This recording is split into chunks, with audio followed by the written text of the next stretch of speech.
Roxie Bennett. I actually grew up in Colac, but I feel like Geelong is without doubt my home.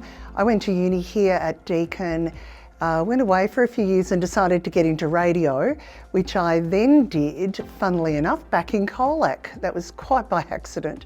Eventually working around the state and in Melbourne, and then found my way back to Geelong radio, and really have spent the past 30 years combining business and the jobs I've done with working in radio as well, until 2 years ago when I decided to hang up the microphone and really just concentrate on working.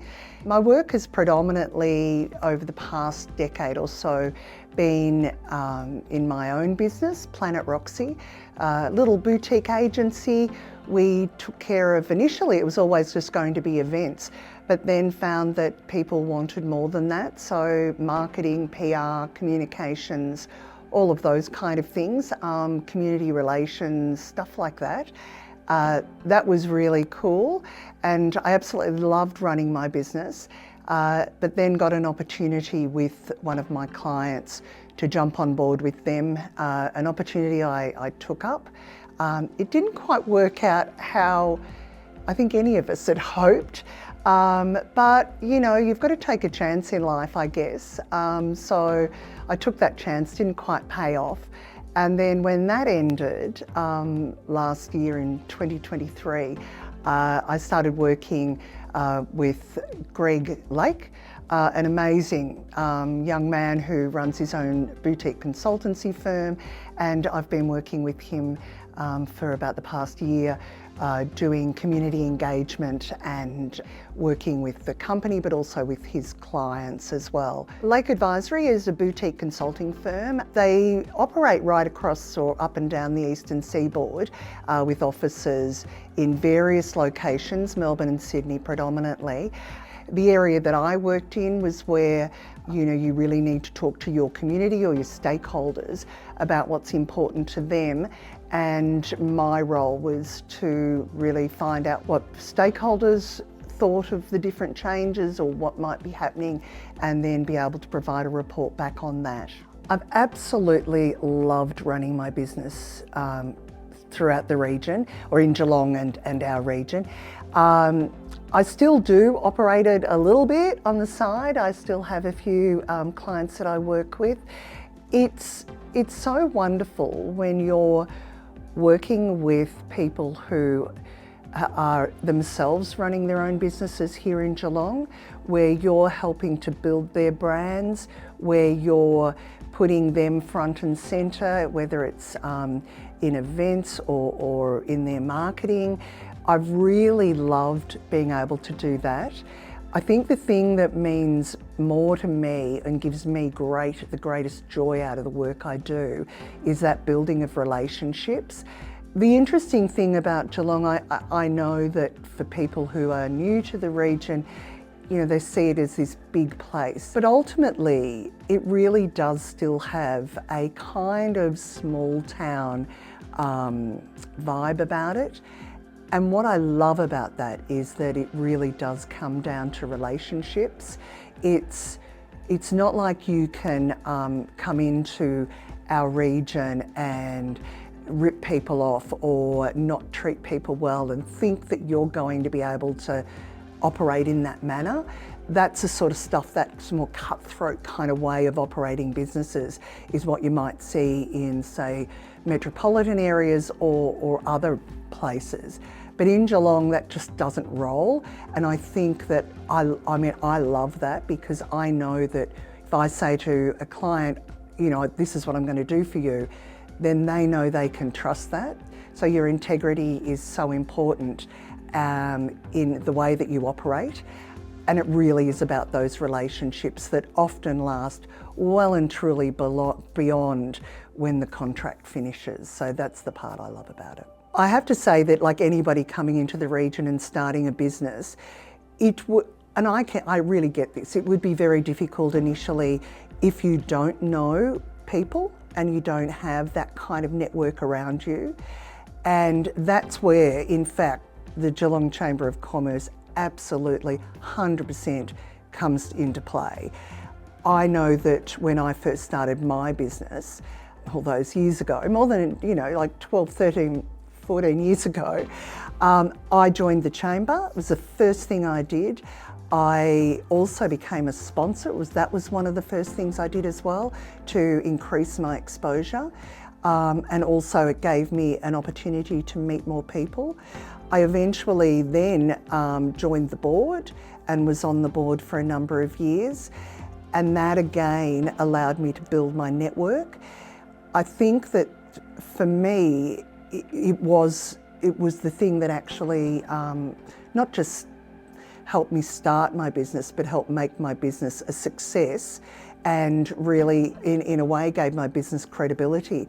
When I launched some new branding for my business, and I did that, I hosted a Chamber After 5. So I really utilised what was there to be able to help me promote my business.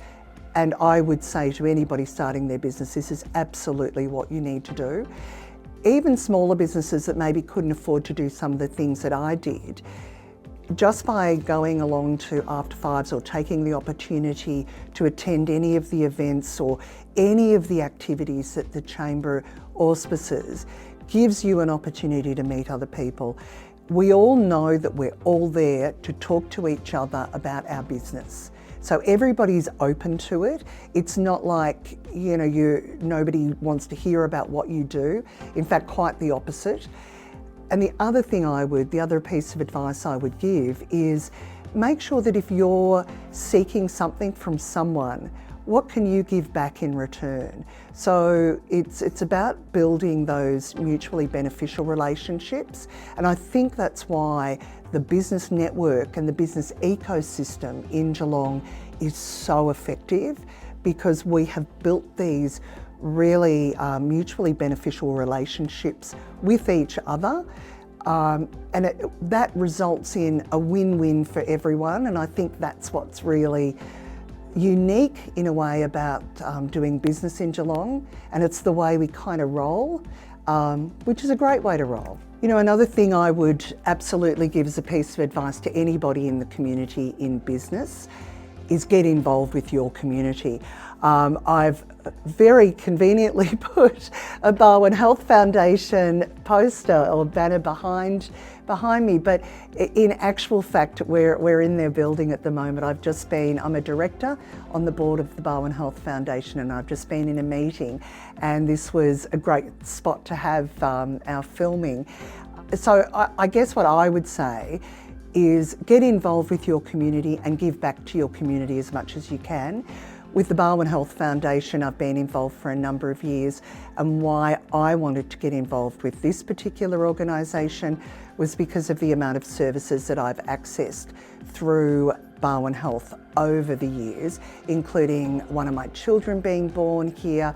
I've had lots of different procedures and various visits to A&E and gosh knows what, and I went through cancer treatment here as well. So I see it as a really important part of our community. Obviously, if you see a Barwon Health Foundation symbol, give as much as you can, and know that you're supporting the health of our community, which is awesome. There are so many other organisations that I'm involved with as well. The Geelong Art Gallery, for example.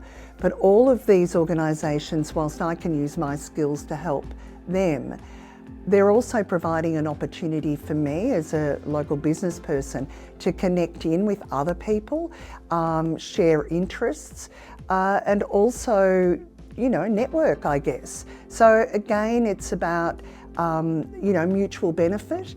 That's not why I do it. I feel really passionate about the organisations that I support, but it is a really wonderful side product of giving to the community. So get out and do as much as you can is what I'd say.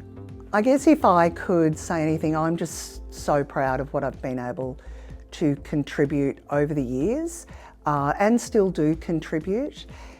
I love Geelong and our region. I live on the Ballerine.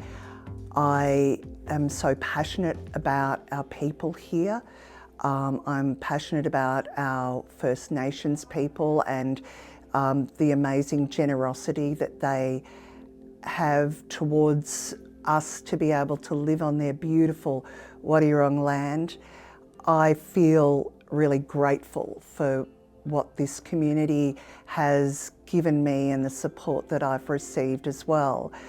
I guess when I look at achievements, for a period of time I was working with what was called Coringal but is now GenU, and I worked with people with disabilities, and I was able to project manage and set up services inside Alcoa, the Australian Animal Health Laboratories, and also the Shell Refinery, which is now Viva.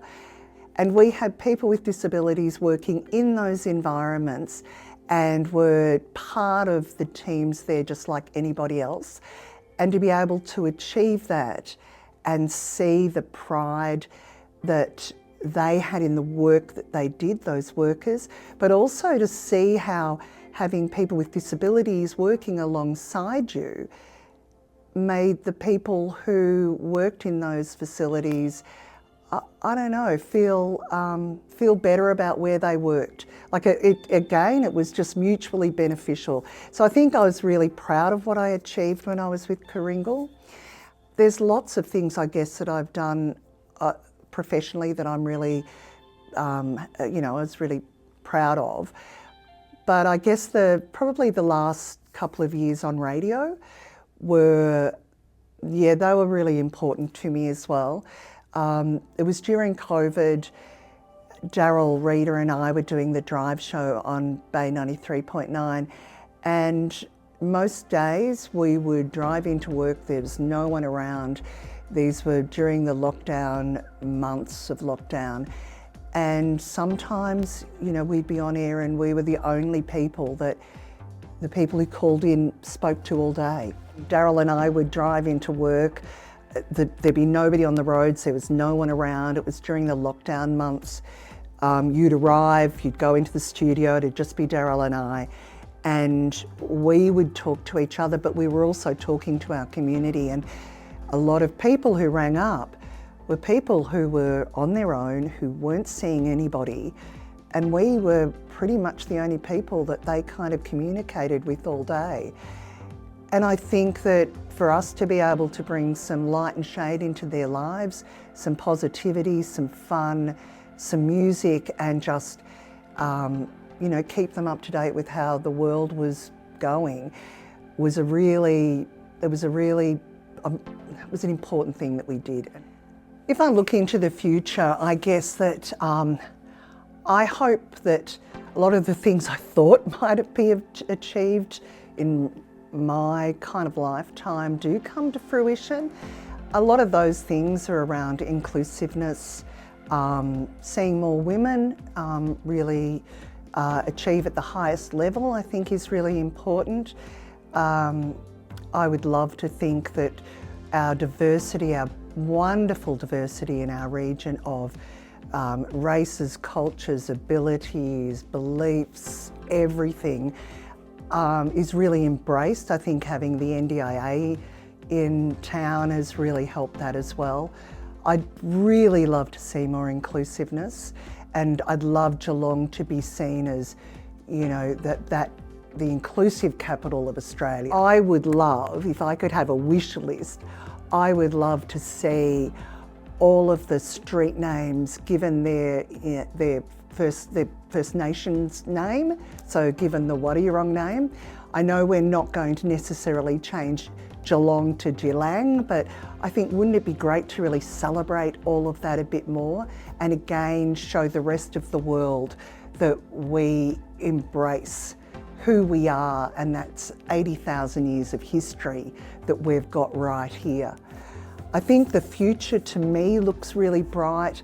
I look around at the businesses, our councils, the people who are making decisions, and I think that we're really getting there.